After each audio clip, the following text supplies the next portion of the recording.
আয়াতটা আগে মাথায় নেই। আল্লাহ পাক কি বলেছেন সূরা যারিয়াত 56 নম্বর আয়াতে, ওয়ামা খালাকতুল জিন্না ওয়াল ইনসা ইল্লা লিয়াবুদুন, আমি জিন এবং মানব জাতিকে শুধুমাত্র আমার ইবাদত করার জন্যই সৃষ্টি করেছি। ব্যাস, আপনাকে আমাকে কেন পাঠিয়েছেন আল্লাহ পাক দুনিয়ায়? শুধুমাত্র তার ইবাদত করার জন্য। আর দুনিয়ার প্রতিটা কাজই ইবাদত হিসেবে গণ্য হবে যদি আমি কাজগুলোকে কার পদ্ধতিতে করি?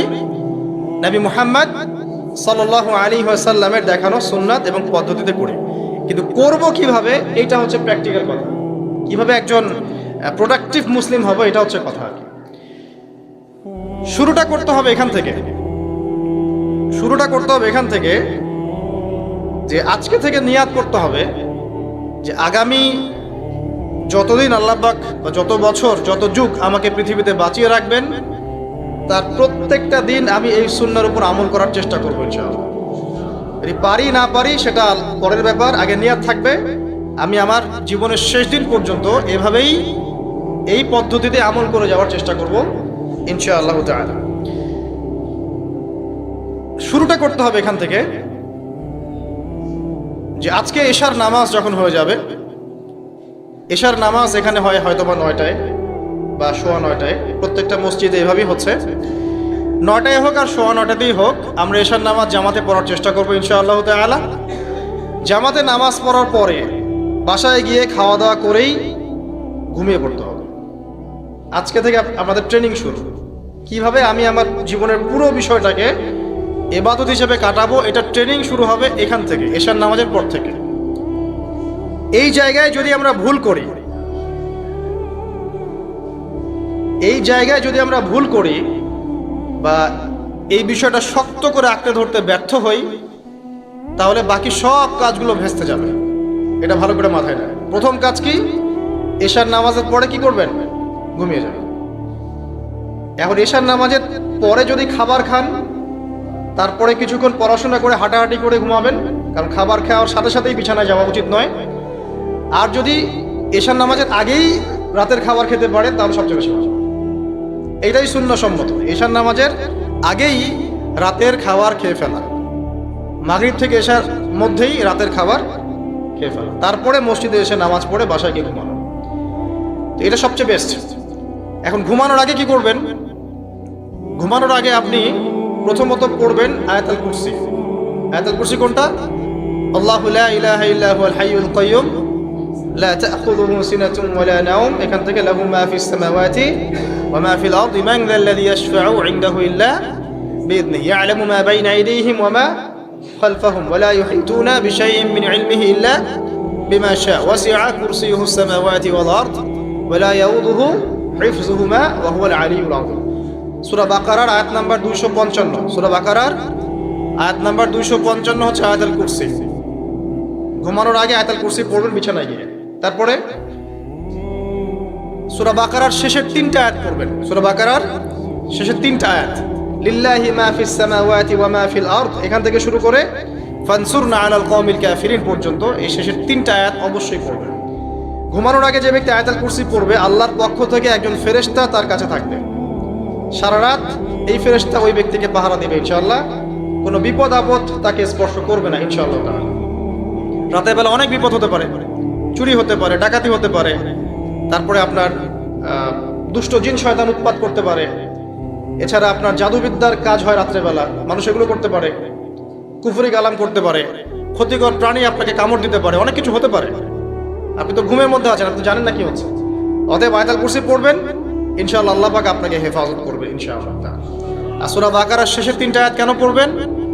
কারণ নবী সাল্লাল্লাহু আলাইহি ওয়াসাল্লাম বলেছেন, রাতের বেলা সূরা বাকারার 3টা আয়াত যে ব্যক্তি পড়বে, সারা রাত যদি আপনি নফল নামাজ পড়তেন যে নেকি হতো, এই 3 আয়াত পড়ার মাধ্যমে সেই নেকি হয়ে যাবে ইনশাআল্লাহ। ঠিক আছে? সারা রাত ধরে নফল নামাজ পড়া কি কষ্টকর না? এটা সবচেয়ে সহজ হচ্ছে আপনার সূরা বাকারার শেষের 3টা আয়াত পড়বেন, ঘুমিয়ে যাবেন ইনশাআল্লাহ। সারা রাতের নেকি আপনার আমলনামায় লেখা হবে। এগুলো শুধু বললেই হবে না আর শুনলেই হবে না, আমল করতে হবে কবে থেকে? ইনশাআল্লাহ আজকে থেকে। আল্লাহ পাক সবাইকে আমল করার তৌফিক দান করুন, আমিন। এরপর কি করবেন? এরপর 3 কুল পড়বেন। কয় কুল? 3 কুল। কোনটাকে 3 কুল বলে? বিসমিল্লাহির রহমানির রহিম, কুল হুয়াল্লাহু আহাদ, এটা একটা কুল আউযু বিরাব্বিল ফালাক এটা একটা, কুল আউযু বিরাব্বিন নাস এটা একটা। এই তিনটা সূরা কার মুখস্থ নাই? এমন কেউ কি আছে যে এই তিনটা সূরা মুখস্থ নাই? আছে? যদি থাকে তার গলায় দড়ি দেওয়া উচিত। যদি এমন কোন থেকে থাকে মুসলিম সমাজে যার এই তিন কুল মুখস্থ নাই, তার গলায় দড়ি দেওয়া উচিত। লজ্জায় আত্মহত্যা করতে উৎসাহিত করছি না। ওই যে পরীক্ষার রেজাল্ট খারাপ হলে আত্মহত্যা করে না, দেখেন না? তারও আগে তো তোমার লটকানো উচিত ছিল এই জন্য যে তুমি তিন কুলই পড়তে পারো না। মুসলিম সমাজে বড় হয়ে মুসলিম পরিবারে জন্মগ্রহণ করে তিন কুল যে পড়তে পারে না, তার কি দরকার আছে বেঁচে থাকার? কি কোন মুখ নিয়ে আল্লাহর সামনে দাঁড়াবেন? কোন মুখ নিয়ে নবী সাল্লাল্লাহু আলাইহি ওয়াসাল্লামের সামনে যাবে? ইয়া রাসূলুল্লাহ, আপনার উপরে পুরো 30 পারা কোরআন নাযিল হয়েছিল, আমি তিন কুলি মুখস্থ করতে পারি নাই, আমার জন্য সুপারিশ করেন। এই কথা কোন মুখ নিয়ে বলতে যাবে? তবে কোরআন একটা কিতাব, আলহামদুলিল্লাহ। একজন হিরোইন খোরও দেখবেন সূরা ফাতিহা পড়তে পারে, তাই না? একজন হিরোইন খোরকেও দেখবেন সূরা ফাতিহা বলতে পারে। কোরআনের মুজিজা, সবার মনের মধ্যে আল্লাহ পাক কোরআন ঢুকিয়ে দিবেন। তবে চেষ্টা থাকতে হবে না, চেষ্টা করতে হবে। বাচ্চাদেরকে শেখান, বাচ্চাদেরকে লাড়া লাপ্পা না শিখিয়ে বাচ্চাদেরকে ভালো কিছু শেখান। নাহলে এইসব সন্তানরা, এইসব যুবক যুবতীরা বড় হয়ে যে ফিল্ম স্টারদের পিছনে দৌড়াবে, পর্ন স্টারদের পিছনে দৌড়াবে। বিদেশ থেকে কোনো মেয়ে যদি বাংলাদেশে আসে নাচতে, এদেরকে দেখতে টিকিট কাটতে যাবে 12,000 15,000 টাকা দিয়ে। সুসন্তান মানুষ করে যান, কুলাঙ্গার প্রজন্ম জন্ম দিয়ে কি দরকার? এর চেয়ে বাচ্চা নেওয়ারই দরকার নাই। যদি বাচ্চা কাচ্চা এভাবেই মানুষ করবেন তাহলে নেওয়ারই দরকার নাই ভাই। বন্ধা থাকেন, বিয়েই করার দরকার নাই আপনার। বাচ্চা তো মানুষ করতে পারছেন না। আল্লাহ পাক আমাদেরকে বোঝার তৌফিক দান।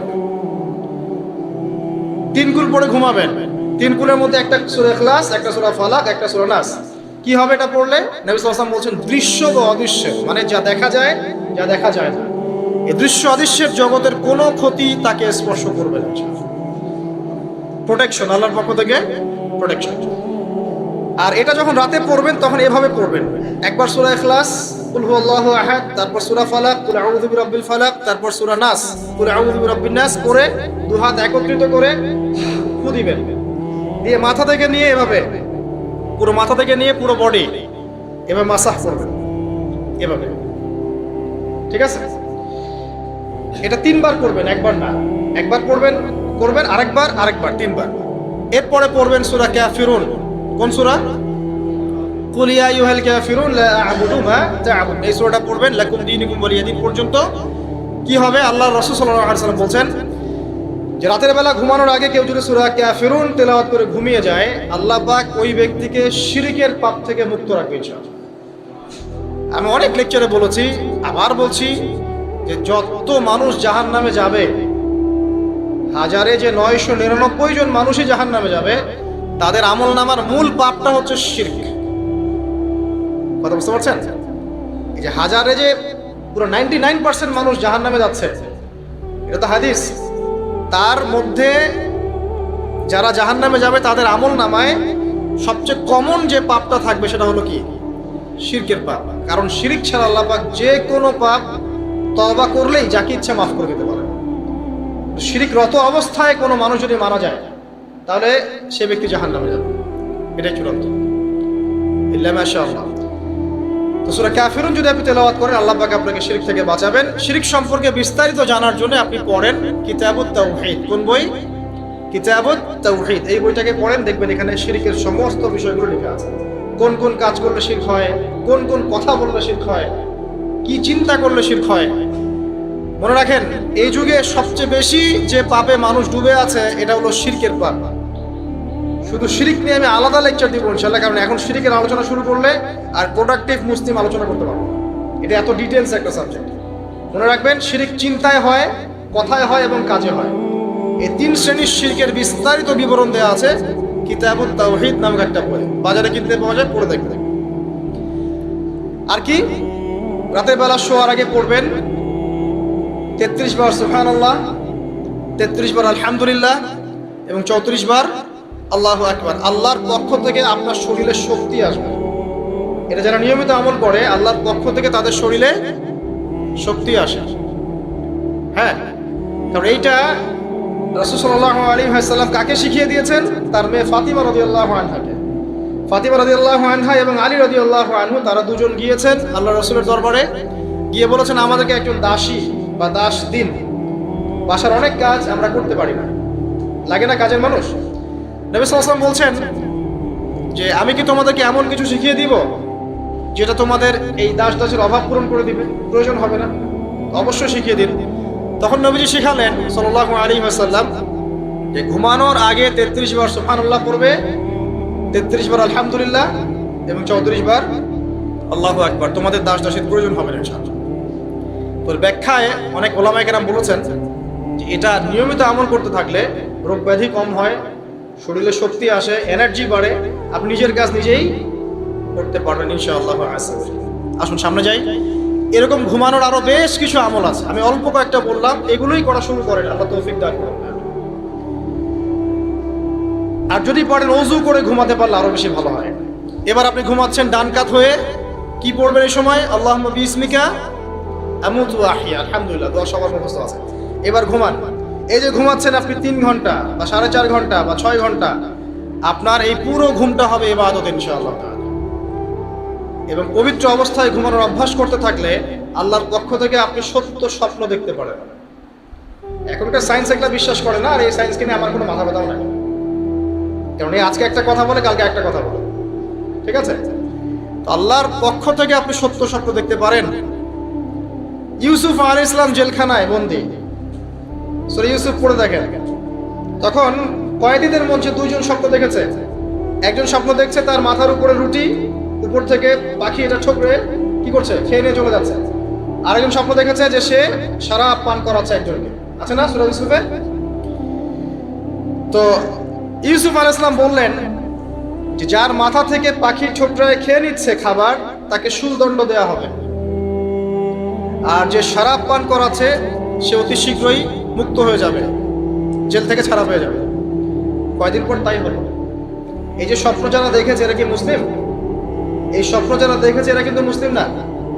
ইউসুফ আলাইহিস সালাম মুসলিম, তিনি আল্লাহর নবী, তিনি স্বপ্নের ব্যাখ্যা করছেন, কিন্তু এখানে একজন অমুসলিমের স্বপ্ন সত্য হয়েছে। একজন অমুসলিমকে আল্লাহ পাক স্বপ্ন দেখাতে পারেন, দলিল আছে কোরআনে। সত্য স্বপ্ন বলে একটা বিষয় আছে, যেটার জন্য অবশ্যই আল্লাহর পক্ষ থেকে নূর দরকার, স্বচ্ছ একটা মন দরকার, কলবুন সালিম দরকার, বেশি বেশি আমল দরকার, হ্যাঁ, আধ্যাত্মিকত্ব দরকার, আল্লাহর মারিফত দরকার, তারপরে ইনশাআল্লাহ সত্য স্বপ্নের প্রশ্ন আসবে। সারাদিন টিভি দেখে, গান সিরিয়াল দেখে, গালিগালাজ করে, গীবত তহমত করে, খোঁচাখুচি করে, চুলাচুলি করে, এদের সাথে সত্য স্বপ্নের কি সম্পর্ক? এদেরকে তো শয়তান স্বপ্ন দেখা, কথা বুঝতে পারছেন না? ফজরের নামাজের পরে নবী সাল্লাল্লাহু আলাইহি ওয়াসাল্লাম বসে থাকতেন, সাহাবীরা তাকে বলতেন কে কোন স্বপ্ন দেখেছেন, তিনি বলতেন, এবং তিনি স্বপ্নের ব্যাখ্যা ইন্টারপ্রিটেশন করতেন, এটা এটা এটা এমন, এটা এমন। এমনকি এই যে আপনার উহুদের যুদ্ধের আগের রাতে অনেক সাহাবী স্বপ্ন দেখেছেন, এবং পরের দিন দেখবেন উহুদের দিনে অনেক সাহাবী শহীদ হয়েছে। তো যাই হোক, ওইদিকে আমি যাচ্ছি না। তো এই যে ঘুমটা আপনি ঘুমাচ্ছেন, ইনশাআল্লাহ আপনার ঘুমটা কি হচ্ছে? ইবাদত হচ্ছে না? আলহামদুলিল্লাহ। আলেম যারা, তাদের ঘুমও ইবাদত। যারা যে মুসলিম, মুমিন, মুত্তাকি, আলেম, তাদের ঘুমগুলো কি ইবাদত। কারণ ঘুমান শেষ, ঘুমের মধ্যে যদি দুঃস্বপ্ন দেখেন তাহলে আপনি বাম দিকে 3 বার থুতু ফেলবেন, ফেলে আউযু বিল্লাহি মিনাশ শাইতানির রাজিম পড়বেন, পরে পাশ পরিবর্তন করে আবার ঘুমাবেন। এটা হয় না ঘুমের মধ্যে অনেক সময়? অনেকের বোবা ধরে, শ্বাস নিতে পারে না। এগুলো এজন্যই হয় কারণ তারা ঘুমানোর আগের জিকির আজকারগুলো করে না।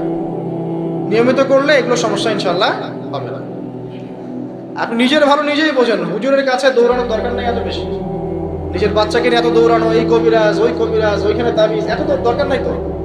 নিজের আমল নিজে করেন, দেখবেন আপনি আল্লাহ পাকের পক্ষ থেকে নিরাপত্তার মধ্যে আছেন ইনশাআল্লাহ। আল্লাহ তৌফিক দান করুন। এরপরে ঘুম থেকে উঠলেন, চেষ্টা করব আমরা ঘুম থেকে ওঠার কয়টার সময়? 5টায় যদি ফজরের নামাজ হয় বা 4:30 যদি ফজরের নামাজ হয়, মিনিমাম 4টায় উঠতে হবে। কয়টায়? 4টায়।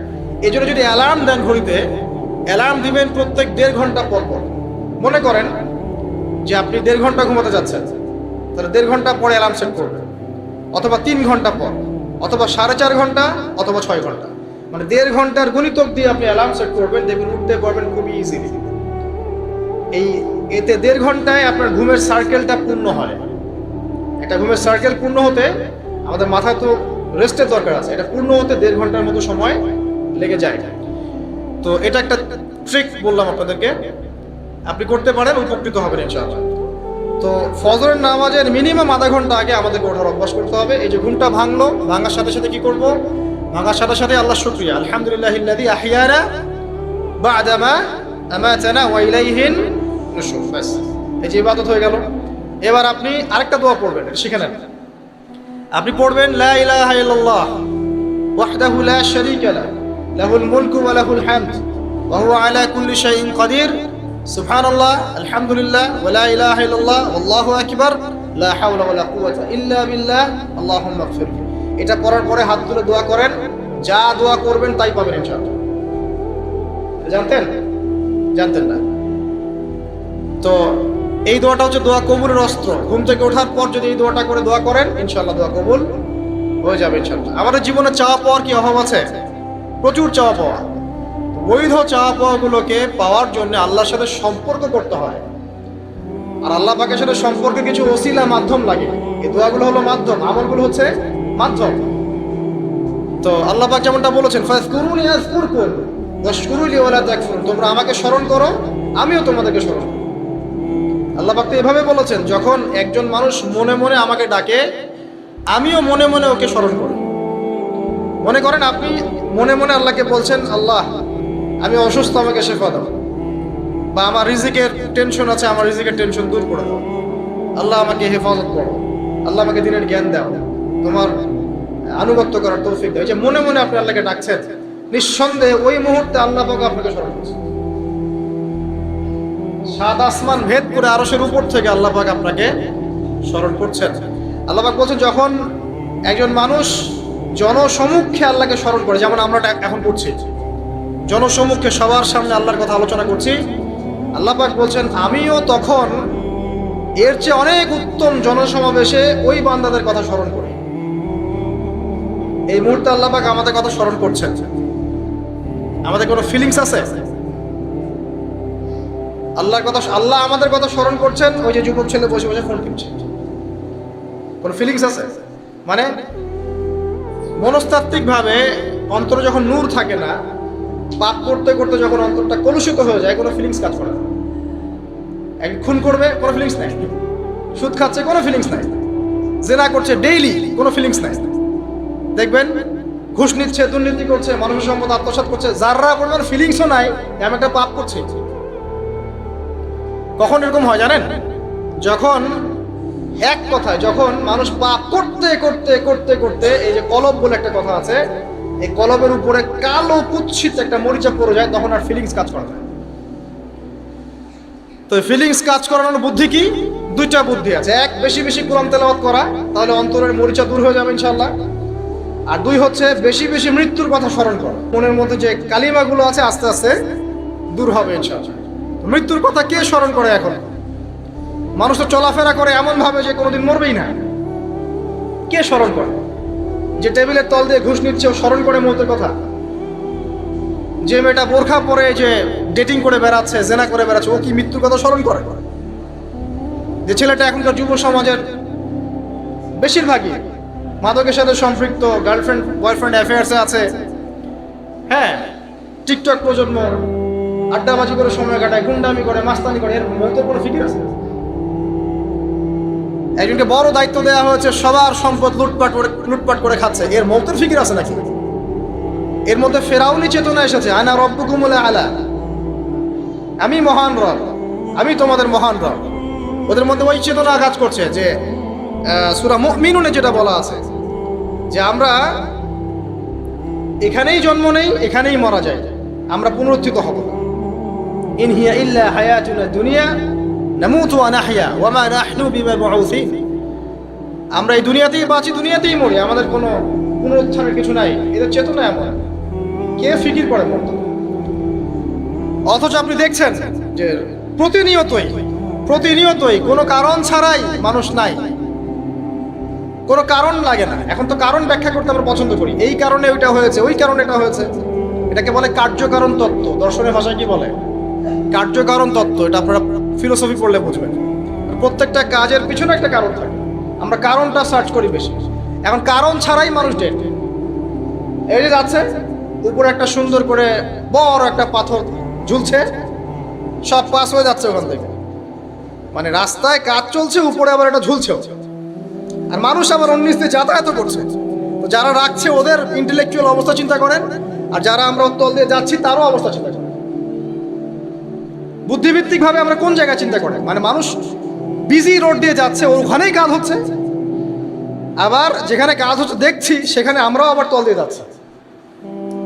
সবাই পাস হয়ে গেল, যাদের তাকদিরে লেখা ছিল মন একদম মুহূর্তের মধ্যে শেষ। কি কারণ ব্যাখ্যা করবেন? কোনো সায়েন্স দিয়ে ব্যাখ্যা করতে পারবেন? পারবেন না। ওই ময়মনসিংহে ওই যে মহিলাটা যাচ্ছে, ট্রাক মেরে দিয়ে চলে গেল, মহিলার পেট থেকে বাচ্চা পেট ফেটে বাচ্চা বের হয়ে গেল, বাচ্চা জীবিত, মা ডেড। সায়েন্স দিয়ে ব্যাখ্যা করতে পারবেন? এটাই তাকদির। একেই বলে তাকদির, যেটাকে সায়েন্স দিয়ে ব্যাখ্যা করা যায় না, বিজ্ঞান দিয়ে ব্যাখ্যা করা যায় না। এরকম ঘটনা কত ঘটছে অহরহ। দুজন বসে আছে, হাজব্যান্ড ওয়াইফ, হাজব্যান্ডের যাওয়ার কথা, হাজব্যান্ড ওয়াইফের গাড়িতে বসছে, আর ওয়াইফ হাজব্যান্ডের গাড়ি ড্রাইভ করছে। আর এই হাজব্যান্ডের দুশ্মন যে ছিল, সে টার্গেট করেছিল যে ওই লোকটাকে গুলি করে মারবে রাস্তায়। যেহেতু ওয়াইফ হাজব্যান্ডের গাড়ি ড্রাইভ করছে, রাস্তায় ওয়াইফ ডেড, হাজব্যান্ড জীবিত। তাকদির। তো তাকদিরকে কি আপনি এই ভাগ্যটা কি আপনি সায়েন্স দিয়ে ব্যাখ্যা করতে পারবেন? সম্ভব? অহরহ এরকম মৌতের ঘটনা ঘটছে। তারপরেও দেখবেন যুবকদের এই বিলাসিতা, এই মানে আড্ডাবাজি, মেয়েদের পিছনে ঘোরা, এই যে মাদক সেবন করা, টিকটক করা, বুদ্ধি প্রতিবন্ধী প্রজন্মের মতো, এগুলো থামছে না।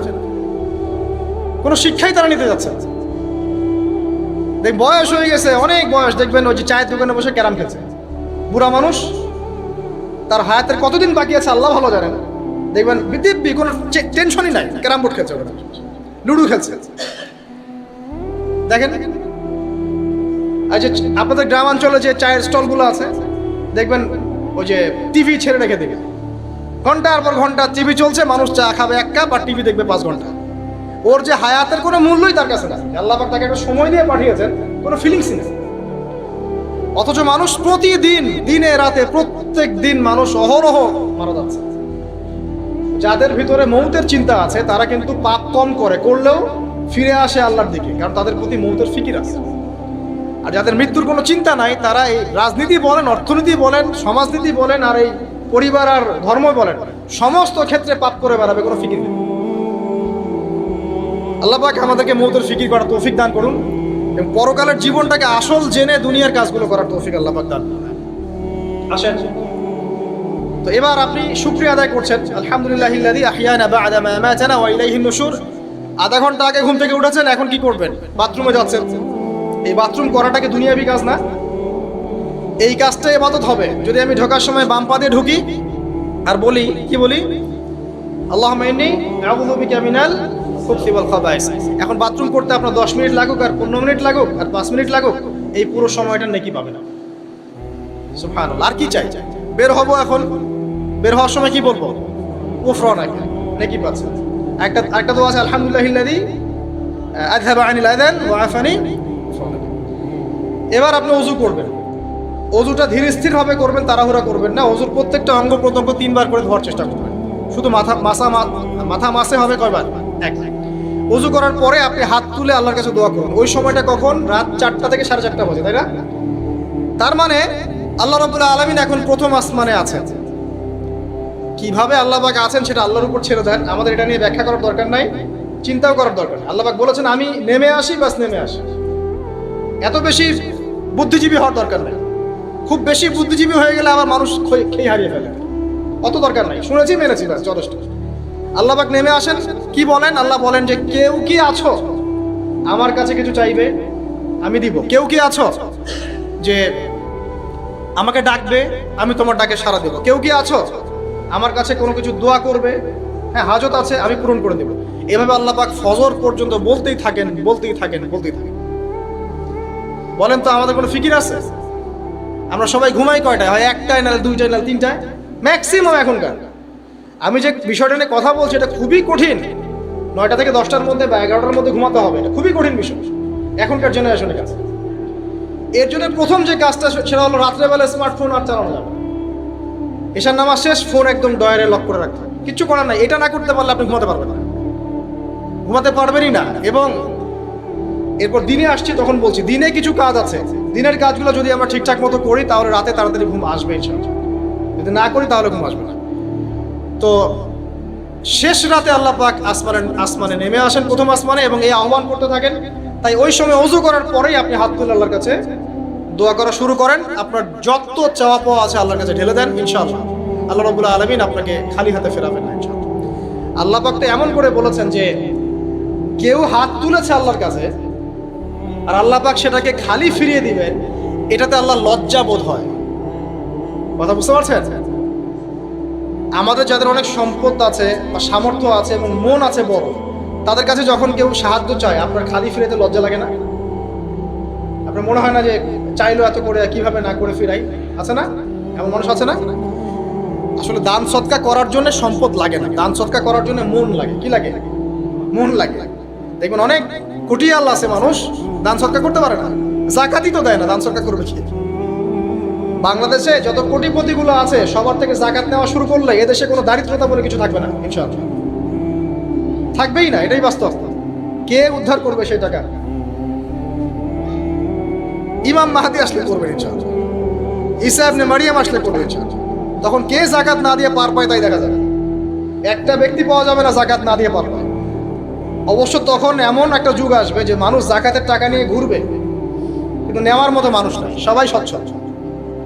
আল্লাহ পাক সেই সুদিন ফিরে আনুক, আমিন। যেটা বলছিলাম যে সদকা করার জন্য মন লাগে, আবার টাকা লাগে না। এখন আসেন, কেউ যদি আমাদের কাছে এভাবে চায় আমরা খালি ফিরাতে লজ্জা বোধ করি। আল্লাহ পাক বলছেন যে আমার কাছে যখন বান্দা কিছু চায় তার হাতটাকে আমি খালি ফিরাই দেবো, এটাতে আমি লজ্জা বোধ করি। দোয়া করলে কয়েকটা বিষয়ের একটা হবেই, হয় আপনি সাথে সাথে সেটা পাবেন, না হলে একটু দেরিতে পাবেন, না হলে আল্লাহ পাক সেটা জমা করে রাখবেন পরকালের জন্য। পরকালে যখন আপনি দাঁড়াবেন আল্লাহর সামনে, আল্লাহ বলবেন দুনিয়াতে তুমি এই এই বিষয়গুলো চেয়েছিলে, আমি দুনিয়াতে দেই নাই, পরকালে তোমার জন্য সঞ্চিত রেখেছি, এখন না। তখন মানুষ কি বলবো জানেন? আমরা বলবো যে আল্লাহ দুনিয়াতে কিছুই যদি না পাইতাম, আজকেই সব দিত তাহলেই হতো। তো বেশি বেশি দোয়া করার অভ্যাস তৈরি করেন, বেশি বেশি দোয়া করেন। দোয়াই ইবাদত, আর দোয়া হল ইবাদত, দোয়াই ইবাদত। দোয়া করতে থাকেন, ইনশাআল্লাহ দেখবেন আল্লাহর সাথে আপনার সম্পর্ক গাঢ় হবে। যার সাথে আল্লাহর সম্পর্ক যত বেশি গাঢ় হবে ইনশাআল্লাহ সে তত বেশি পরকালের বাসিন্দা হবে, দুনিয়ার বাসিন্দা কম হবে। আল্লাহ পাকে নূর এবং মারিফত সে অর্জন করতে পারবে ইনশাআল্লাহ তাআলা। এবারে আমরা কি করব? এবার মিনিমাম 2 রাকাত নামাজ পড়ার চেষ্টা করেন। রাতের সালাত 2 রাকাত করে আপনি 2, 4, 6, 8, 10, 12, 20 পড়তেই থাকতে পারেন, কোনো সমস্যা নেই।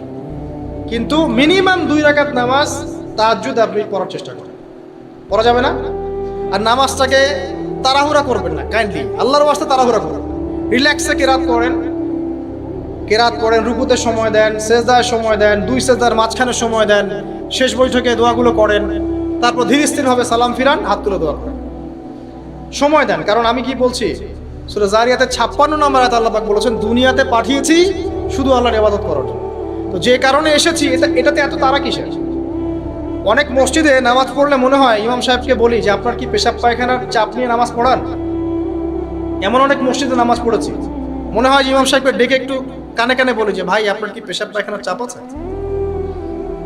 মানে 4 রাকাত নামাজ 3 মিনিটের শেষ, 4 রাকাত নামাজ 4 মিনিটের শেষ, এত তাড়াহুড়ার কি আছে? হ্যাঁ, জামাতে নামাজ সংক্ষিপ্ত করতে, তাই বলে কি এত সংক্ষিপ্ত নাকি যে রুকু করার টাইম পাওয়া যায় না, সেজদা করার টাইম পাওয়া যায় না? নামাজে ধীর স্থিরতা এবং খুশুটা খুব ইম্পর্টেন্ট। নামাজে কোথায় হাত বাঁধলেন এটা নিয়ে তর্ক না করে, নামাজের একাগ্রতা, মনোযোগ কতটুকু আসছে এটা নিয়ে তর্ক করেন। ভিতরের রুহটাই আসল, আধ্যাত্মিকতাটাই আসল। হ্যাঁ, একজন ভাই হাত বেঁধেছে মনে করেন এখানে, কেউ বেঁধেছে এখানে, এটা নিয়ে ঝগড়া করেন। দেখেন নামাজে কতটুকু ফোকাস, মনোযোগ কতটুকু থাকছে, কতটুকু নামাজে আপনি দোয়া করতে শিখছেন, সেজদায় আল্লাহকে পাইতে শিখছেন, নামাজ পড়ে কি ফিল হচ্ছে যে আমি আল্লাহর সাথে কথা বলছি, আল্লাহ আমার কথা শুনছেন। আমরা তো মেকানিক্যাল নামাজ অভ্যস্ত এখন, মানে দুনিয়ার কাজের চাপ এত বেশি, জাস্ট মসজিদে যাবো, ঢুকবো, বেরো, চলে আসবো, হাজিরা দিতে আসছি মনে হয়, সিগনেচার করবো, চলে যাবো, ভাবটা এমন। এত তারা কিসের ভাই? ওমা খালাকতুল জিন্না ওয়াল ইনসা ইল্লা লিয়াবুদুন, শুধু ইবাদত করার জন্যই সৃষ্টি করেছে তোমাদেরকে। তো মসজিদে তো তাড়াহুড়া কেন? রিল্যাক্স থাকেন, মসজিদে রিল্যাক্সে নামাজ পড়েন, সময় নেন। ফজরের নামাজ পড়ার আগে আপনি বাসার থেকে 2 রাকাত সুন্নত পড়ে আসতে পারেন, এটা আরেকটা ভালো আমল। কারণ নবী সাল্লাল্লাহু আলাইহি ওয়াসাল্লাম সুন্নত নামাজগুলো কি করতেন? বাসায় পড়তেন। এতে বাসার মধ্যে বরকত হবে, শয়তান দূর হয়ে যাবে। এই যে তাহাজ্জুদ আপনি 2, 4, 8, 10 যত পারেন পড়েন, মিনিমাম 2 রাকাত পড়েন, ধীর স্থিরভাবে পড়েন। নামাজ শেষ করে আবার আল্লাহর কাছে দোয়া করেন, দেখবেন যে ইনশাআল্লাহ আপনার দোয়া কবুল হবে। আর দোয়া যে কবুল হয় এটা আপনি নিজেই বুঝতে পারবেন, নিজেই বুঝবেন, কারো কাছে যাওয়া লাগবে না। এবার ফজরের সালাতের সময় হয়ে গেল, আজান হচ্ছে, আজানের জবাব দিব, দিয়ে ব্যাস হেঁটে হেঁটে মসজিদ, প্রত্যেক পদক্ষেপ হেঁটে যাব আর দোয়া করব। কি দোয়া করব? যে আল্লাহ আমাকে নূর দান করো। কি দান করো? আল্লাহুম্মা ইজআল ফি কলবি নূরা ওয়া ফি লিসানি নূরা ওয়া ফি সামঈ নূরা ওয়া ফি বাসরি নূরা ওয়া আন ইয়ামিনি নূরান ওয়া আন শিমালি নূরান ওয়া মিন ফাওকি নূরা ওয়া মিন তাহতি নূরা আল্লাহুম্মা ইজআল ফি নাফসি নূরা।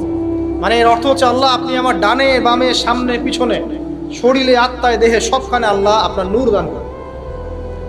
নূর কেন? কারণ দুনিয়ার মধ্যে অনেক অন্ধকার, অন্ধকার না, সব জাহিলিয়াতের অন্ধকার। এখানে পথ চলতে হলে নূর লাগবে, আলো লাগবে। এটা কে দিবে? আল্লাহ দিবে। কবর বড় অন্ধকার, ওখানে থাকতে হলে ভালোভাবে কি লাগবে? আলো লাগবে। হাসরের মাঠ অন্ধকার, ওখানে ভালোভাবে থাকতে হলে কি লাগবে? আলো লাগবে। এই জন্য নামাজে যাওয়ার সময় অন্ধকার সময় এই দোয়াগুলো করতে হয়।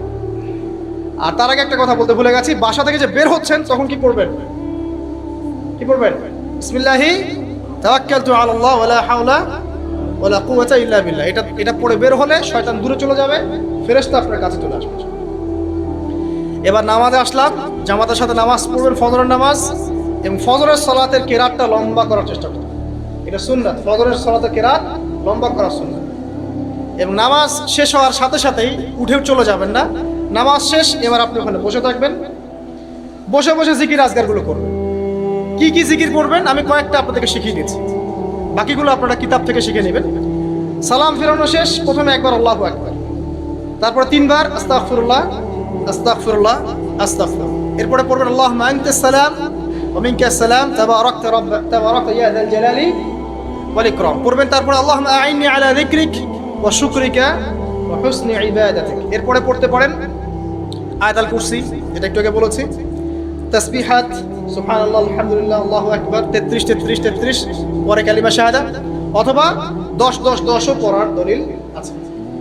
এরপরে পড়বেন সুবহানাল্লাহি ওয়া বিহামদিহি আদাদা খালকিহি ওয়া রিদা নাফসিহি ওয়া জিনাতা আরশিহি ওয়া মিদাদা কালিমাতিহি 3 বার, এটা 3 বার। তারপর 3 কুল 3 বার করে, সূরা ইখলাস 3 বার, ফালাক 3 বার, নাস 3 বার, সূরা হাশরের শেষ 3 আয়াত একবার। এরপরে পড়বেন সাইয়্যিদুল ইস্তিগফার, মানে সমস্ত ইস্তিগফারের শ্রেষ্ঠ ইস্তিগফার। এটা কোনটা? কোনটা? আল্লাহুম্মা আনতা রাব্বি লা ইলাহা ইল্লা আনতা খালাকতানি আনা আবদুক ওয়া আনা আলা আহদিক ওয়া ওয়া'দিক মাসতাতা'তু আউযু বিকা মিন শাররি মা সানা'তু আবু'ু লাকা বিনি'মাতিকা আলাইয়া ওয়া আবু'ু বিযামবি ফাগফির লি ফাইন্নাহু লা ইয়াগফিরু যুনুবা ইল্লা আনতা। এটা যে পড়বে সকালে পড়ে যদি রাতের মধ্যে মারা যায় জান্নাত ইনশাআল্লাহ, আবার সন্ধ্যায় পড়ে যদি সকালের আগে মারা যায় জান্নাত ইনশাআল্লাহ। এত বড় অস্ত্র, এত বড় একটা সুযোগ। এরপরে পড়বেন আমার পছন্দের কয়েকটা, আউযু বিকালিমাতিল্লাহি তাম্মাতি মিন শাররি মা খালাক 3 বার। এটা যদি আপনি পড়েন আপনি দৃশ্য অদৃশ্যের ক্ষতি থেকে বেঁচে থাকবেন ইনশাআল্লাহ। দুষ্ট জিন শয়তান আপনার কোনো ক্ষতি করতে পারবে না ইনশাআল্লাহ। আরেকটা খুবই শক্তিশালী দোয়া আছে, সেটা হলো বিসমিল্লাহিল্লাযী লা ইয়াদুররু মা ইসমিহি শাইউন ফিল আরদ ওয়ালা ফিস সামা ওয়া হুয়াস সামিউল আলিম 3 বার করে। এইটা যে পড়বে, এই যে জিন বলেন, ভূত বলেন, যে পেতনি বলেন, যেগুলো আমরা ভয় পাই, ঠিক আছে, চোখ লাগা বলেন, বদনজর বলেন, যা যা আছে, হিংসুকের হিংসা, কোনো কিছুই আপনার কোনো ক্ষতি করবে না। এবং ইনশাআল্লাহ আপনি হঠাৎ মৃত্যুবরণ থেকে বেঁচে থাকবেন, হঠাৎ মৃত্যুবরণ। এটা কিন্তু সবার জন্য নিয়ামত না, এটা সবার জন্য নিয়ামত না। তারপরে আসেন, এরপর পড়বেন 10 বার লা ইলাহা ইল্লাল্লাহ ওয়াহদাহু লা শারীকা লাহু লাহুল মুলকু ওয়া লাহুল হামদ ওয়া হুয়া আলা কুল্লি শাইইন কাদির। এটা 10 বার পড়লেও হবে। আর যদি 100 বার পড়তে পারেন তাহলে আপনার চেয়ে বেশি নেকি কেউই অর্জন করতে পারবে না। যদি 100 বার এই দোয়াটা কেউ পড়ে সারাদিনে, লা ইলাহা ইল্লাল্লাহ ওয়াহদাহু লা শারীকা লাহু লাহুল মুলক ওয়া লাহুল হামদ ওয়া হুয়া আলা কুল্লি শাইইন কাদির, ওই দিন শয়তান তার কাছে আসবে না। 100 গুনাহ আমলনামা থেকে কেটে দেওয়া হবে, 100 নেকি লিখে দেওয়া হবে, এবং আল্লাহর কাছে দিন শেষে একটা তালিকা পেশ করা হয়, আজকের দিনে কে কি আমল করেছে, এই তালিকায় তার নাম দেখবেন সবার আগে আছে। ওই ব্যক্তির নামও থাকতে পারে যে 100 বারের চেয়ে বেশি পড়েছে, তখন তার নাম আগে চলে যাবে, এর নামটা পরে চলে যাবে। কথা বুঝতে পারছেন? মিনিমাম 100 বার পড়তে পারলে খুব ভালো হয়। যদি না পড়েন কমপক্ষে কয়বার? 10 বার। আসেন এরপরে পড়বেন 10 বার দরুদ শরীফ, আল্লাহুম্মা সাল্লি আলা মুহাম্মাদ ওয়া আলা আলি মুহাম্মাদ, যেটা আছে দরুদ ইব্রাহিম, এটা পড়তে পারেন, অথবা ছোট করে পড়তে পারেন আল্লাহুম্মা সাল্লি ওয়া সাল্লিম আলা নবিয়িনা মুহাম্মদ, এটা পড়লেও হবে, অথবা আল্লাহুম্মা সাল্লি আলা মুহাম্মাদ ওয়া সাল্লিম, এতটুকু পড়লেও ইনশাআল্লাহ হক আদায় হয়ে যাবে। 10 বার যে ব্যক্তি দরুদ পড়ে সকালে সন্ধ্যায়, নবী সাল্লাল্লাহু আলাইহি ওয়াসাল্লাম তার জন্য পরকালে সুপারিশ করবেন ইনশাআল্লাহ। যদি আমরা নবীজির সুপারিশ পেতে চাই, দরুদের কোনো বিকল্প নাই, বেশি বেশি দরুদ পড়তে থাকেন, তার সুন্নাহ অনুসরণ করেন, বেশি বেশি দরুদ পড়তে থাকেন, মিনিমাম সকালে 10 বার, সন্ধ্যায় 10 বার, ইনশাআল্লাহ আল্লাহ নবী সুপারিশ করবেন ইনশাআল্লাহ তাআলা। আরেকটা আছে রাদিতু বিল্লাহি রাব্বান ওয়া বিল ইসলামি দীনান ওয়া বি মুহাম্মাদ সাল্লাল্লাহু আলাইহি ওয়াসাল্লাম নবিয়্যা, এর একটা বড় ফজিলত আছে। কি ফজিলত? যে ব্যক্তি এই দোয়াটা সকাল সন্ধ্যা 3 বার করে পড়ে, কিয়ামতের মাঠে আল্লাহ পাকের উপর হক হয়ে যাবে, ওয়াজিব হয়ে যাবে, আল্লাহ ওই ব্যক্তিকে সন্তুষ্ট করে দিবেন ইনশাআল্লাহ। সন্তুষ্ট করে দিবেন মানে কি? ইনশাআল্লাহ সে জান্নাতে যাবে। আরেকটা আছে, এটা বলে শেষ করি, হাসবি আল্লাহু লা ইলাহা ইল্লাহু আলাইহি তাওয়াক্কালতু ওয়া হুয়া রাব্বুল আরশিল আযীম, এটা পড়তে হবে 7 বার। কয়বার? 7 বার। তাহলে কি হবে? আপনার দুনিয়া আখিরাতের যে চাওয়া পাওয়াগুলো আছে, এর জন্য আল্লাহ পাকি আপনার জন্য যথেষ্ট হয়ে যাবে, কাউকে লাগবে না। এইগুলা ফরজ নামাজ, মানে ফজরের নামাজ জামাতে পড়ার পরে বসে বসে এইগুলো করতে থাকবেন। যদি দোয়া আগে করা হয়, নামাজে মোনাজাত যেটা হচ্ছে আমাদের সমাজে, এটা যদি আগে করে ফেলা হয়, তাহলে দোয়ার পরে বসে থাকবেন, বসে বসে এগুলো করতে থাকবেন। যদি পড়েন, ইশরাকের নামাজটা পড়ে মসজিদ থেকে বের হতে পারেন। ইশরাকের নামাজ মানে ফজরের সূর্য উঠে যাওয়ার পরে 2 রাকাত নফল পড়ে যে ব্যক্তি যাবে বাসায়, মানে প্রথমে ফজরের নামাজ জামাতে পড়েছে, জিকির আজকার করেছে, ইশরাকের সময় হয়েছে, নামাজ পড়ে বের হলো, এই ব্যক্তির আমল নামায় একটা কবুল হজের নেকি দেওয়া হবে, একটা কবুল ওমরার নেকি দেওয়া হবে। এগুলো খুবই সহজে আমল করা যায়। এরপরে আপনি বাসায় ফিরে গিয়ে বা মসজিদেই কোরআন তেলাওয়াত করবেন। আমরা কোরআন তেলাওয়াত করব, কোরআন তেলাওয়াত করবেন 1 পারা, 1 পারা পারেন না অর্ধেক পারা, অর্ধেক পারা পারেন না 5 পৃষ্ঠা, 5 পৃষ্ঠা পারেন না কমপক্ষে 1 পৃষ্ঠা পারবেন না, 1 পৃষ্ঠা করে হলেও প্রতিদিন কোরআন তেলাওয়াত করতে হবে। পারবেন না ইনশাআল্লাহ? প্রত্যেক হরফে 10 নেকি পাবেন, কোরআন আপনার পক্ষে সুপারিশ করবে ইনশাআল্লাহ, এবং এই কোরআন আপনাকে ছায়া দিবে, সূরা বাকারা আলী ইমরানের মতো ছায়া দিবে কিয়ামতের মাঠে। এবং এটা নবী সাল্লাল্লাহু আলাইহি ওয়াসাল্লাম যেটা বলেছেন, আল কোরআন হুজ্জাতুল লাকা ওয়া আলাইক, এটা তোমার পক্ষে সাক্ষী দিবে অথবা বিপক্ষে সাক্ষী দিবে। তো কোরআন তেলাওয়াত করবেন। এরপরে আমরা কি করি? আমরা হয়তো যে যার মতো চলে যাই, কেউ স্কুলে চলে যান, নাস্তা করেন। আচ্ছা, নাস্তার আগে একটা কথা বলি, সকালে নাস্তা করবেন এমনভাবে যে, এখনকার ডক্টররাও বলেন এই কথাটা, সকালবেলা একটু বেশি খেতে হয়, সকালবেলা একটু বেশি হেভি ফুড নিতে হয়, দুপুরে তার চেয়ে একটু কম, রাতে আরো কম। আর আমাদেরটা উল্টা, কিন্তু সকালে অল্প একটু, দুপুরে একদম বিশাল, রাতের বেলা আরো বিশাল, নাকি? তো নিয়মটা হচ্ছে এই যে সকালে খেতে হয় বেশি, সারাদিন আপনাকে কাজ করতে হবে, সকালে আপনাকে বেশি হাইজেনিক ভালো ফুড খেতে হবে, দুপুরে তার চেয়ে একটু কম, আর রাতে তার চেয়ে কম। এভাবে খেতে পারলে প্রফিটিক খাওয়া হবে ইনশাআল্লাহ। আর খাবার আমাদের সুন্নাহ মতো খাওয়ার দরকার নেই, নবী সাল্লাল্লাহু আলাইহি ওয়াসাল্লামের সুন্নাহ মতো খাই। আমাদের সুন্নাহটা কেমন? আমরা 7 পেট খাই। কয় পেট? 7 পেট। যদি পেটের মধ্যে কিছু জায়গা ফাঁকা থাকে, সেটাও কিছু মিষ্টি দিয়ে ঢুকায় সাবার করে ভর্তি করতে হবে, চ্যালেঞ্জ, পেটটা ভর্তি করতে হবে। আর নবী সাল্লাল্লাহু আলাইহি ওয়াসাল্লাম খেতেন এভাবে যে পেটটাকে 3 ভাগ করতেন, 1 ভাগ খাবার খেতেন, 1 ভাগ তিনি পানীয় পান করতেন, আর 1 ভাগটা ফাঁকা রাখতেন। আপনি এভাবে খাওয়া শুরু করেন, দেখবেন আপনি ফিজিক্যালি ফিট ফিল করছেন এবং আপনি ক্লান্ত হচ্ছেন কম, অলসতা কম আসছে কাজে, আপনি এনথুজিয়াজম পাবেন ইনশাআল্লাহ। তো খাবারের ব্যাপারটা সতর্ক থাকে। আর এই যুগে খাবারের মধ্যে প্রচুর ভেজাল আছে। চেষ্টা করতে হবে ম্যানুফ্যাকচার্ড খাবারগুলো বাদ দিয়ে হোমমেড যে ফুডগুলো আছে, হোমমেড ফুড মানে বাসায় যেগুলো আমরা তৈরি করি, ফ্রেশ হাইজেনিক ফুডগুলো খাওয়ার চেষ্টা করতে হবে। স্পেশালি বাচ্চাদের ব্যাপারে সতর্ক থাকতে হবে। বাচ্চাদেরকে, তরুণদেরকে এমন কোনো খাবার খাওয়া যাবে না যে খাবারটা খেলে আপনি অসুস্থ হয়ে যান, আপনার স্ট্যামিনা কমে যায়, আপনি ফিজিক্যালি দুর্বল হয়ে পড়েন। এটা খুব খেয়াল রাখবেন। খাবার, এই যে আপনারা যে গ্রামাঞ্চলে থাকেন, আপনারা সৌভাগ্যবান একদিক থেকে যে আপনারা ফ্রেশ খাবার উৎপন্ন করে খেতে পারেন। শেষ জামানায় খাবারের মধ্যে খুব ভেজাল আসবে, এটা বিভিন্ন হাদিস দিয়ে মেলানো যায়, আমি ওইদিকে যাচ্ছি না। কনক্লুশন বললাম, শেষ জামানায় খাবারে প্রচুর ভেজাল আসবে। তো এই ভেজালগুলো থেকে দূরে থাকতে হলে আমাদেরকে হাইজেনিক ফুডের দিকে ফোকাস করতে হবে এবং প্রোডাক্ট খাবার উৎপন্ন করে খেতে পারলে খুব বেশি ভালো হয়। না পারলে রুট লেভেল থেকে খাবার নিয়ে আসতে হবে। আর অ্যাটলিস্ট ম্যানুফ্যাকচার যে খাবারগুলো বাজারে ঘোরাফেরা করে এগুলো অ্যাভয়েড করতে হবে। দেখতে অনেক মুখরোচক লাগতে পারে, স্বাদ অনেক মজা হতে পারে, কিন্তু এগুলো শরীরের জন্য অনেক ক্ষতিকর। এতে করে আমাদের যুব সমাজ আস্তে আস্তে কিন্তু দুর্বল হয়ে যাচ্ছে।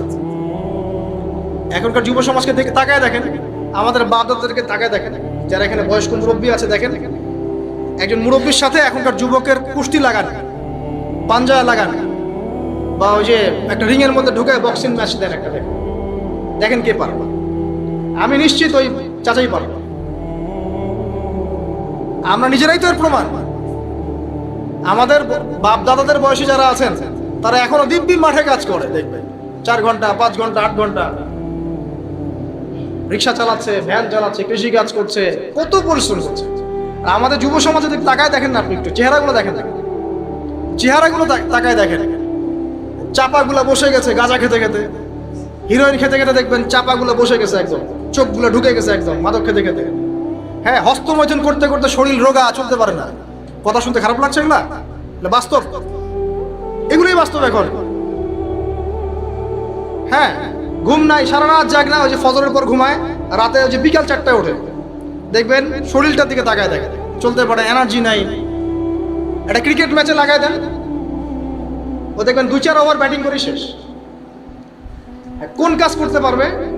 ওই মাঠের বাইরে থেকে বলতে পারবে যে আর এই খেলতে পারে না, ও অমুক খেলতে পারে না, তমুক খেলতে পারে না। ওকে লাগাই দেন না, ব্যাটটা ধরে ধরায় লাগাই দেন, দেখবেন ও কয়টা পিটাতে পারবে। জিম করে না, ফিজিক্যালি এক্সারসাইজগুলো করে না, স্কিল নাই। আগেকার মানুষ অনেক স্কিল ছিল, তারা ঘরের কাজ পারতো, সাঁতার পারতো, তারা মার্শাল আর্ট পারতো, কৃষিকাজ পারতো, অন্যান্য বিভিন্ন সেক্টরে তারা কিন্তু মানে মাল্টি প্রতিভার অধিকারী ছিল। স্কিল কম, দেখবেন একদিকে ফোকাস করা। এগুলো কিভাবে হলো আসলে? এগুলো তো একদিনে হয়নি। সারাদিন দেখবেন ফোনে, আর ওই মেয়ের পিছনে, আর কফি শপে, অথবা মিউজিকের কোনো ইনস্ট্রুমেন্ট নিয়ে বসে আছে, অথবা এর মাঝে যদি কেউ মন্দের ভালো থেকে থাকে, সে দেখবেন টিকটক করছে। এগুলাই এখনকার পুরুষদের মধ্যে, এই ইয়াং জেনারেশনের মধ্যে ওই শৌর্য বীর্য গায়রতটা পাওয়া যায় না। দেখবেন গায়রত একটা ব্যাপার আছে, গায়রত শৌর্য বীর্য এটা নাই। এর অন্যতম একটা কারণ এটাও, এখানে খাদ্যাভ্যাসেরও একটা ব্যাপার আছে। ফিজিক্যালি তারা ফিট না। তো আল্লাহ পাক এই বিষয়গুলো আমাদের বোঝার তৌফিক দান করেন। সবকিছু রিলেটেড। আপনাকে যদি একজন প্রোডাক্টিভ মুসলিম হতে হয়, শারীরিকভাবে আপনাকে ফিট থাকতে হবে, মেন্টালি ফিট থাকতে হবে, আপনাকে মানসিকভাবে শক্ত থাকতে হবে, চ্যালেঞ্জ নেওয়ার ক্ষমতা থাকতে হবে, অহেতুক সময় নষ্ট করা যাবে না। যে কাজ ফাহেসা, দুনিয়াবি কাজ, পরকালের কোনো স্বার্থ নাই, ওখানে সময় নষ্ট করা যাবে না। ঠান্ডা মাথায় প্ল্যান করতে হবে যে আমি আমার জীবনে কি করতে চাই, কার পরে আমি কি করব, কার পরে কি করব, আমার প্ল্যান থাকতে হবে। রেজাল্ট খারাপ হয়েছে, হতাশ হয়ে আত্মহত্যা করবেন কি জন্য? কি এমন হয়েছে আপনার জীবনে? একটা মেয়ে ছেড়ে চলে গেছে, এই জন্য বিষ খাবেন কেন? কি হয়েছে? একটা মেয়ে তো ছেড়ে চলে গেছে, মেয়ের অভাব নাকি? বোরখা পরা মেয়েরাও তো এখন কিস করে, দেখেন বোরখা পরা মেয়েগুলো দেখেন রাস্তাঘাটে ওই যে নায়কের হাত ধরে চুমু খাচ্ছে। অনলাইনে দেখে আসলাম, ওই যে বলছিলাম যে সব বোরখা পরা মেয়ের মধ্যেই আপনার ইয়া থাকে না, দিনদারিতা থাকে না। সব বোরখা পরা মেয়ের মধ্যেই কিন্তু দিনদারিতা থাকে না। তো বোরখা থেকে পাগল হওয়ার দরকার নেই এত। এবং সে বলছে আমার জীবন সার্থক। মানে একজন গায়রে মাহরাম ব্যক্তিকে, ফিল্ম স্টার একজন গায়রে মাহরাম ব্যক্তি, তাকে সে হাত ধরে চুমু খেয়ে বলছে তার জীবন সার্থক। তাহলে কোন প্রজন্ম লালন করে কবরে যাচ্ছে ওরা চিন্তা করেন একটু এখন। আর যার হাতটা ধরে এই কাজটা করছে সে আবার মাথায় হাত বুলাই দিচ্ছে, হ্যাঁ আমার মা ভালো থাকবে। আশ্চর্য একটা বিষয়। আর এগুলো আমরা প্রমোট করছি অনলাইনের মধ্য দিয়ে, যে কোনো অনলাইনে দেখবেন এটা চলছে রাতারাতি, মানে এগুলো উস্কানো হচ্ছে। আমাদেরকে শোনেন, আমাদেরকে এগুলো এইসব পাপের মধ্যে এমনভাবে নিয়ে আসা হচ্ছে যে মনে হচ্ছে এগুলো স্বাভাবিক। এক সময় একটা মেয়ে যদি রেপ হতো মানুষের মাথা ব্যথা শুরু হয়ে যেত, অফিস আদালত কোর্ট কাচারি করে একাকার করে ফেলতাম। এখন রেপ হতে হতে হতে হতে মনে হয় এটা স্বাভাবিক। আগে একটা মানুষ মদ পান করলে তার মধ্যে একটা ফিলিংস থাকতো আমি খারাপ কাজ করছি, এখন এই মদকে প্রমোট করতে করতে মদটাকে এত ইজি করে ফেলা হচ্ছে মনে হচ্ছে এটা স্বাভাবিক বিষয়। মানুষ খুন করাটা, আগে একটা মানুষকে খুন করলে মানুষ মনে হতো যেটা এটা বিশাল পাপ, একটা সমাজের মানুষ ওর দিকে খারাপ চোখে তাকায় থাকতো। আর খুন হতে হতে হতে মানুষ মিডিয়াটাকে প্রমোট করছে করতে করতে নর্মাল, এই পাপগুলোকে নর্মাল করে ফেলার ট্রেন্ডটা মিডিয়ার মধ্যে দিয়ে করা হয়েছে, স্বাভাবিকভাবে নেওয়া হচ্ছে সবকিছু। গার্লফ্রেন্ড বয়ফ্রেন্ড অ্যাফেয়ার্সকে আগে মানুষ লুকায় লুকায় করতো, চিঠি দিলেও লুকায় লুকায়, যেটা কেউ জানতে না পারে। এখন ওপেন রাস্তায় সব, মানে এটা নর্মাল করে ফেলা হচ্ছে। আরো যে কি হবে সামনে আল্লাহ ভালো জানে। সুবহানাল্লাহ, যারা বড় বড় শহরগুলোতে থাকে তাদের তো মানে দিন শুরু হয় আল্লাহর নাফরমানি দিয়ে, আর রাত আসে মানুষের গজব দিয়ে, মানুষের অভিশাপ দিয়ে। মেয়েরা আগে যদি বেপর্দায় চলতো লজ্জা করতো, একটা লজ্জাবোধ ছিল, যে একটা লজ্জা লাগতো যে না আমি খারাপ ভাবে চলছি, মানুষ আমাকে দেখছে কেমন লাগছে। এখন দেখবেন ও গেঞ্জি পরে হাঁটছে, কোনো ফিলিংসই নাই, স্বাভাবিক, নর্মাল করে ফেলা হচ্ছে এগুলো সবকিছু। এখন দেখবেন মেয়েদেরকে, ছোট ছোট মেয়েগুলোকে রেপ করা হচ্ছে, ছোট ছোট বাচ্চা মেয়ে, দেখবেন কয়েকদিন পর এটাও স্বাভাবিক হয়ে যাবে। প্রতারণা, আগে মানুষ প্রতারণা করলে মানুষ মনে করতো যে আমাকে মানুষ প্রতারক মনে করতে পারে, একটা চক্ষু লজ্জা কাজ করতো। এখন সেই চক্ষু লজ্জা নাই, নর্মাল। ঘুষ নেওয়াটাকে মানুষ মনে করতো আগে যে কেউ জানতে পারলে হয়তো সমস্যা, মানে নর্মাল, এখন নিতেই পারে, ঘুষ ছাড়া হবে না তোমার জব। করাপশনে মানুষ গেলে মানুষ ভয় করতো যদি জেনে যায় আমার চাকরি থাকবে না। এখন নর্মাল, ও বড় করাপ্টেড, তার চেয়ে ছোটটা আরেকটু কম, তার চেয়ে ছোটটা আরেকটু কম, একটা চক্র সবকিছু। এভরিবডি ইনভলভ এগুলোর মধ্যে, টপ টু বটম সবাই ইনভলভ। এরকম সিচুয়েশনে আমরা কিভাবে দিন নিয়ে পালন করবো যদি শক্ত না হয়ে? সব চলে যাচ্ছে, আজ থেকে সব চলে যাচ্ছে। একটা সময় ছিল একজন মুসলিম ব্যক্তিকে অন্যায়ভাবে মেরে ফেলবে, একজন মুসলিম নারীকে অন্যায়ভাবে রেপ করবে, মানুষ চিন্তাই করতে পারত। একজন মুসলিম নারীর সম্ভ্রম বাঁচানোর জন্য এই ভারতবর্ষে সশস্ত্র যুদ্ধ হয়েছে বিন কাসিমের নেতৃত্বে, একটা মেয়ের ইজ্জত বাঁচানোর ইস্যুকে কেন্দ্র করে। এখন লক্ষ লক্ষ মুসলিম মেয়ের ইজ্জত নষ্ট করা হচ্ছে, কারো কোনো ফিলিংস নাই, স্বাভাবিক।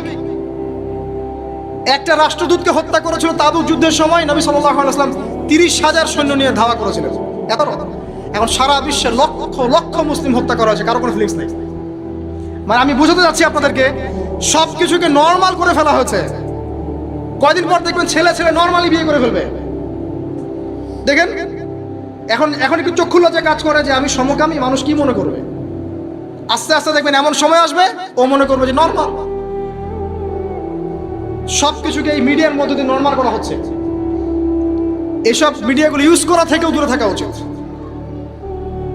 আল্লাহ পাক আমাদেরকে হেফাজত করুন, আমিন। আসুন, ফজরের সালাতের কথা বলছিলাম, আমি অনেক দূরে চলে গেছি। জাস্ট পড়েন, ফজরের নামাজ পড়েন, সময়টা কাজে লাগান। আমি বলছি সময়গুলোকে কাজে লাগান। ফজরের পর খাওয়া দাওয়া করবেন, রাসূলের সুন্নাহ মতো খান, ইবাদত হবে ইনশাআল্লাহ। এরপরে আপনি কিছুটা সময় এক্সারসাইজ করেন, খেলেন, মাঠে গিয়ে খেলেন, কোনো সমস্যা নাই। ওই টিকটক চালানোর চাইতে, পর্ন দেখার চাইতে মাঠে গিয়ে খেলেন। মাঠে ফুটবল খেলেন আধা ঘন্টা, বা ক্রিকেট খেলেন, বা এমন কোনো খেলা খেলেন যে খেলাটাতে আপনার শারীরিক কসরত হচ্ছে, তাও খেলেন। অথবা এগুলোতে সুযোগ না থাকলে আপনি চলে যান জিমে গিয়ে জিম করেন, ফিজিক্যালি কাজ করেন। অথবা মাঠে গিয়ে আপনার বাবাকে সাহায্য করেন, আপনার বাবা যে গেছে মাঠে তাকে সাহায্য করেন। আল্লাহ পাক আমাদেরকে তৌফিক এনায়েত করুন, আমিন। ফিজিক্যালি ফিট থাকার চেষ্টা করা হোক। এরপরে আসেন, সকাল 10টার দিকে যখন চলে আসবো আমরা, তখন আমরা চেষ্টা করবো 2 রাকাত চাশতের নামাজ পড়ার জন্য, বা সলাত দুহা যেটাকে বলা হয়। সলাত দুহা যে ব্যক্তি পড়বে তার রিজিকে আল্লাহর পক্ষ থেকে বরকত নেমে আসবে ইনশাআল্লাহ। এরপর কি করবেন? এরপর আমরা হয় কেউ যাব স্কুলে, কেউ কলেজে, কেউ হয়তো অফিসে, কেউ ব্যবসায়। আমরা এখন সবাই আমাদের এক কর্মক্ষেত্র যাব। যারা শিক্ষাক্ষেত্রে যাব স্টুডেন্ট হিসেবে, তারা চেষ্টা করব কি? আমরা চেষ্টা করব যে আমরা যে জ্ঞানটা অর্জন করছি এই জ্ঞানটাকে যেন ইসলামের কল্যাণে কাজে লাগাতে পারি। আপনি জেনারেল লাইনেই পড়েন আর মাদ্রাসা লাইনেই পড়েন, একই নসিহত। আর যারা মাদ্রাসা লাইনে পড়বেন, সকালবেলা উঠে মাদ্রাসায় যাবেন, তারা নিঃসন্দেহে আল্লাহর বাছাইকৃত বান্দা, সৌভাগ্যবান বান্দা। তাদের উচিত হবে না দিনের জ্ঞানটাকে দুনিয়ার জন্য ব্যয় করে। তাদের উপর বেশি দায়িত্ব বর্তাবে যে তারা যেন দিনের জ্ঞানটাকে দিয়ে আল্লাহর জমিনে দিনটার প্রচার এবং প্রসার ঘটায়। আল্লাহ পাক তাদেরকে কবুল করুন, আমরা দোয়া করি। তো পড়াশোনা করতে যারা যাব আমরা এই চিন্তা করে যাব।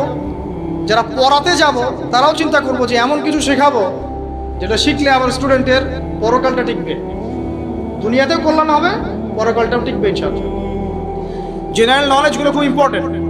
ইসলামিক নলেজগুলোর সাথে সাথে আমাদেরকে অবশ্যই ইংরেজি বলেন, সায়েন্স বলেন, এই যে আপনার ম্যাথামেটিক্স বলেন, পলিটিক্যাল সায়েন্স বলেন, জিও পলিটিক্স বলেন, ইকোনমিক্স বলেন, মেডিকেল সায়েন্স বলেন বা ইঞ্জিনিয়ারিং বলেন, এগুলো পড়তে হবে, জানতে হবে। না জানলে আমরা কি করব? আমরা কিন্তু বহির্বিশ্ব থেকে ছিটকায় চলে আসবো, আমরা কিন্তু ওদেরকে চ্যালেঞ্জ করতে পারবো না। তো এই জন্য কোরআন সুন্নাহর জ্ঞানের সাথে এই জ্ঞানগুলো লাগবে। অতএব যে যেখানে পড়াশোনা করছেন অনেস্টির সাথে পড়াশোনা করেন, আপনার জ্ঞানটাকে ইসলামের কল্যাণে কাজে লাগানোর চেষ্টা করতে। এটা গেল এডুকেশন সেক্টর। যারা আমরা ব্যবসায় যাব, রাতে তাহাজ্জুদ পড়েছি, ফজর জামাতে পড়েছি, ইশরাক পড়েছি, এখন কি ব্যবসায় গিয়ে মাপে কম দিব? ওখানে ইবাদত নাই, ওখানে ব্যবসায় মাপে কম দেওয়া যাবে না। ওখানে গিয়ে কি আমি মাল মজুত করব? ওখানে গিয়ে কি আমি মালের মধ্যে পণ্যে ভেজাল দিব, মিশাবো?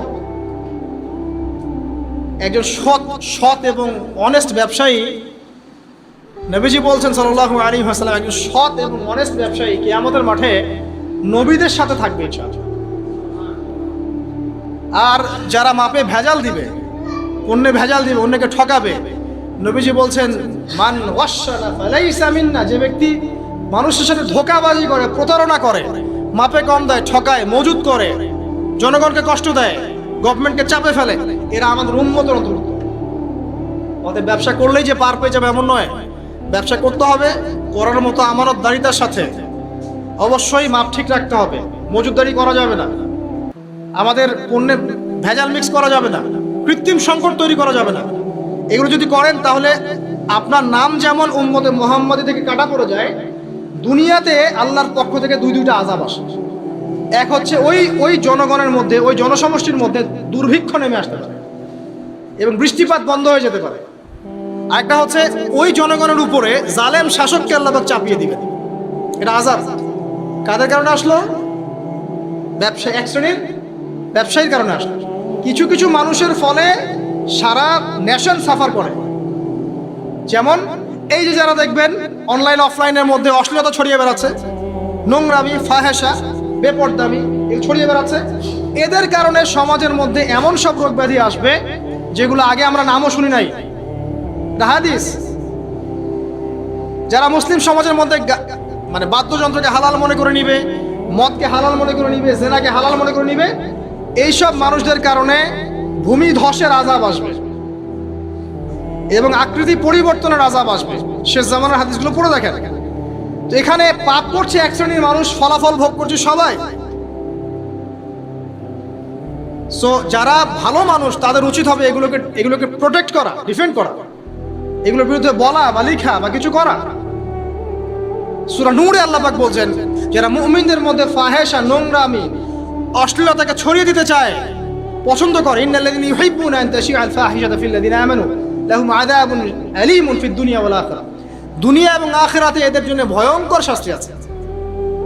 আর আমাদের কাছে এরাই রকস্টার, যারা মুসলিম সমাজের মধ্যে বেপরদামি, অশ্লীলতা, ফাহেসা এগুলো ছড়িয়ে দিচ্ছে, জেনা, এরা আমাদের আইডল। এখন ওদের পোস্টার বাসায় লাগিয়ে রাখে, ওদের সাথে একবার দেখা করতে পারলে জীবন সার্থক হয়ে যায়। আল্লাহর কাছে ওদের কি দাম আছে যতক্ষণ না তওবা করে ফিরে আসছে? একজন ভ্যান চালক, একজন ইমানদার ভ্যান চালক, রিক্সা চালক যে 5 ওয়াক্ত নামাজ পড়ে, সে আল্লাহর কাছে ওর চেয়ে অনেক বেশি সম্মানিত। ওই ভ্যান চালকের কাছে কি অটোগ্রাফ নেন আপনি? রিক্সাওয়ালার কাছে কি অটোগ্রাফ নেন? এইসব এই হ্যামিলনের বাসিওয়ালার পিছনে না গিয়ে এরা যুব সমাজকে টেনে নিয়ে যাচ্ছে অশ্লীলতার দিকে, ফাহেসা কাজের দিকে, বেফাস কাজ, কোনো পরকালীন কোনো স্বার্থ নাই। বিনোদনের নামে, সংস্কৃতির নামে এরা মানুষকে দিকে টেনে নিয়ে যাচ্ছে। আর আমাদের যুব সমাজ, তোমাদেরকে আমি আইডল দেখাবো ইনশাল্লাহ পরের লেকচারগুলোতে। খালিদ বিন ওয়ালিদ তোমার আইডল, আলী ইবনে আবি তালিব তোমাদের আইডল, মুহাম্মদ সাল্লাল্লাহু আলাইহি ওয়াসাল্লাম তোমার আইডল, ইমাম হুসাইন তোমার আইডল, মোহাম্মদ বিন কাসিম তোমার আইডল, তারেক বিন জিয়াদ তোমার আইডল, ওমর ইবনে খাত্তাব তোমার আইডল। আইডল খুঁজে পাও না তোমরা জীবনে আইডল খুঁজে পাও না? কাকে ফলো করবা? একজনের নাম বলবো, একজন মুহাম্মদ সাল্লাল্লাহু আলাইহি ওয়াসাল্লামের পরে একজনের নাম যদি বলতে বলেন আমাকে, আলী রাদিয়াল্লাহু আনহুর জীবনী পড়ো যাও, আলী ইবনে আবি তালিব রাদিয়াল্লাহু আনহুর জীবনী পড়ো যাও, গিয়ে দেখো তোমার আইডল এখানে বসে আছে, লুকিয়ে আছে। তাদের আইডলের মধ্যে, তাদের মধ্যে ছিল ব্যক্তিত্ব, শৌর্যবীর্য, আনুগত্য, জ্ঞান, প্রজ্ঞা, দিন প্রতিষ্ঠার তামান্না, জিহাদ, এবং তারা বদর, উহুদ, খন্দক, খায়বার করেছেন। শেষ পর্যায়ে যখন তাদেরকে মৃত্যুবরণ করতে হয়েছে, তখনও তাদেরকে সামন থেকে কেউ আক্রমণ করতে পারে নাই, পিছন থেকে আক্রমণ করতে হয়েছে। বীরদেরকে কেউ সামন থেকে মারতে পারে না, পিছন থেকে মারতে পারে। আইডল খুঁজে পাও না তোমরা? মেসি তোমার আইডল, নেইমার তোমার আইডল, বলিউড হলিউডের নায়ক নায়িকা তোমাদের আইডল, সুবহানাল্লাহ, বাংলাদেশের নায়ক নায়িকা তোমাদের আইডল,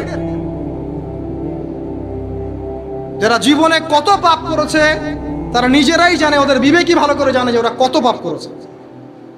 তোমাকে বাইরের চাকচিক্য দেখে মনে হচ্ছে খুব সুন্দর সুশ্রী, ভিতরের কলিজাটা এদের কুৎসিত কালো। আলেম ওলামার কাছে এসে পড়ে থাকো, যারা বড় বড় ওলামায়ে কেরাম তাদের কাছে এসে পড়ে থাকো, তারা তোমাদেরকে পথ দেখাবে ইনশাআল্লাহ। আল্লাহ পাক বোঝার তৌফিক দান করুন। আমি আর লম্বা করছি না, শেষ করে দিচ্ছি ইনশাআল্লাহ। লেখাপড়া এবং ওয়ার্কের বিষয়গুলো বলছিলাম যে আমরা যারা লেখাপড়া করব, প্রফিটিক লাইফস্টাইল করতে হলে এবং প্রোডাক্টিভ মুসলিম হতে হলে লেখাপড়াটা করতে হবে আল্লাহর সন্তুষ্টির জন্য।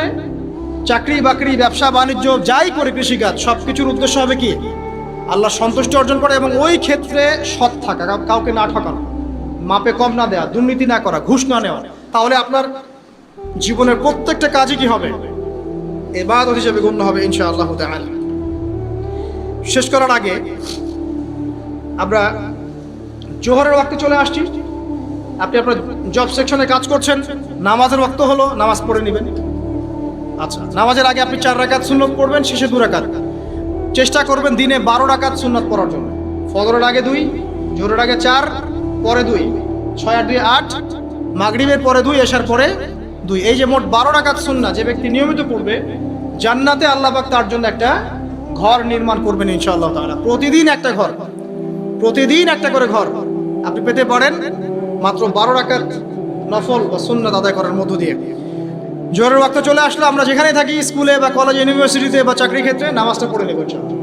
এরপর আবার কাজে যান, কাজ করেন, লাঞ্চ করেন, খাওয়া দাওয়া করেন, আবার খাওয়ার সুন্নাহ ভুলে যায় না। 7 পেট না, 1 পেট খাবার, 1 পেট পানি, 1 পেট ফাঁকা, এবং হাইজেনিক ফুড, ম্যানুফ্যাকচার না। তারপরে যান, রেস্ট করেন, কাইলুলা যেটাকে বলে, 1 থেকে 1.5 ঘন্টা রেস্ট করেন, ঘুমান। তারপরে আপনি বিকেল সময়টা আবার আসরের নামাজ পড়েন, আপনার কর্মক্ষেত্রে কাজগুলো সারেন। সন্ধ্যায় আপনি আবার বাসায় ফিরে আসবেন। সন্ধ্যায় বাসায় ফিরে আসবেন, ফিরে আসার পরে মাগরিবের সালাত পড়লেন জামাতে। পড়ার পরে বিকেল টাইমটা, মাগরিবের আগে বিকেল টাইমটা আপনি ঘুরতে যান, পরিবারকে সময় দেন, বাচ্চাদেরকে সময় দেন, একটু দিনী ভাইদের সাথে বসেন, ওই সময় যদি কোনো হালাকা অ্যারেঞ্জ করা যায়, মসজিদ ভিত্তিক তালিমে বসেন, 2টা হাদিস পড়েন, কোরআন দার্স নেন, বা অনলাইনে কোনো লেকচার শুনেন, বা বই পড়েন, কিছু একটা করেন। আর পরিবারকে সময় দেন।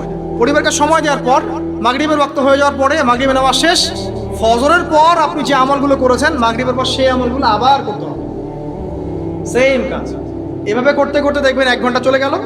বাসায় গিয়ে আপনি পরিবারকে সময় দেন, আপনার অফিসের কাজ, হোমওয়ার্ক, স্কুলের কাজ, ইউনিভার্সিটির কাজ, এগুলো শেষ করেন। শেষ করার পরে আপনি রাতের খাবার খেয়ে নেন, খেয়ে নিয়ে আবার চলে আসেন মসজিদে, এশার নামাজ পড়েন, পড়ে বাসায় গিয়ে জাস্ট আর দেখা দেখি নাই। তখন আপনি আবার দেখবেন ফজর ওই 4টা 3টে উঠতে পারবেন, তাহাজ্জুদ পড়তে পারবেন, ফজর পড়তে পারবেন, আবার আপনার দিনটা লম্বা হবে ইনশাআল্লাহ। এভাবে 1 দিন 2 দিন না, সপ্তাহে 7 দিন, মাসে 30 দিন, বছরে 365 দিন যখন এই প্রজন্ম কাটাতে পারবে, আমরা কাটাতে পারবো, তখন আমাদের মুখে মানাবে দিন ইসলাম প্রতিষ্ঠার কথা।